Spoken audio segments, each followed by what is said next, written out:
Hi everyone, I'm Eden Norton, and I'm going to tell you a poem by one of my favorite authors, John Jorgensen. This poem is called What Are You Afraid Of? This poem has recently become popular in light of a high school dance team performing to the beautiful spoken word piece. The dance is named What Room Does Fear Have? John is an actor, writer, and speaker, most recognized for his works with the Anima series on YouTube.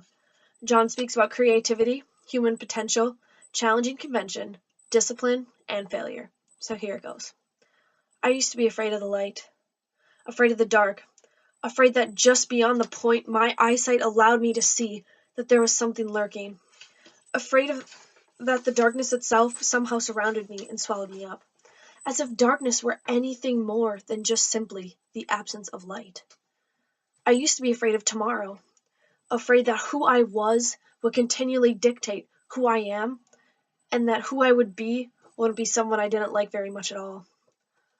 As if that was no such thing as being made new. I used to be afraid of opinions, afraid that words would not break my bones, they certainly would shatter my dreams. As if I started doing this for the approval of many rather than the glory of one. I used to be afraid of failure, afraid of losing, afraid of falling, afraid of being wrong, creating buzz, and looking absolutely stupid, because who am I to think that I could ever make a difference? As if all those setbacks are nothing more than stepping stones on the path of success.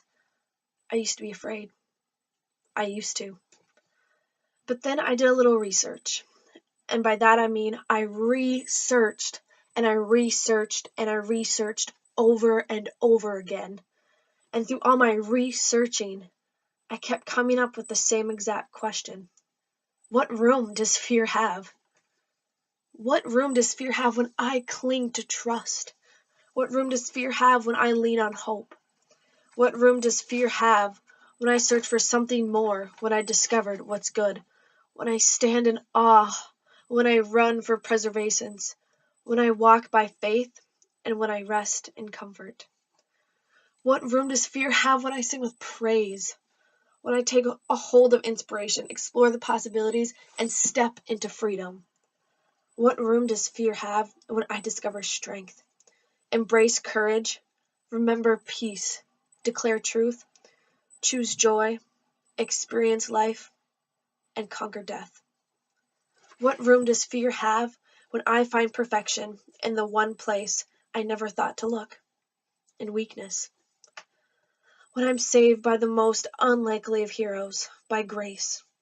When I'm invited into a relationship more than loving and intimate than I could ever imagine as a child of God. I'll ask you again, what room does fear have when I step out of the darkness and I bask in the light? When I let the past be the past and the future has no limits, when they can talk all they want but their opinion doesn't matter, and when failure is nothing more and nothing less than the road by which I walk my path to success. I'll ask you one last time, what room does fear have? In his word, he tells me 365 times, depending on the translation, do not be afraid. As if I needed to hear that every single day. And if that's how many times I needed to hear it before I finally believe. What are you afraid of?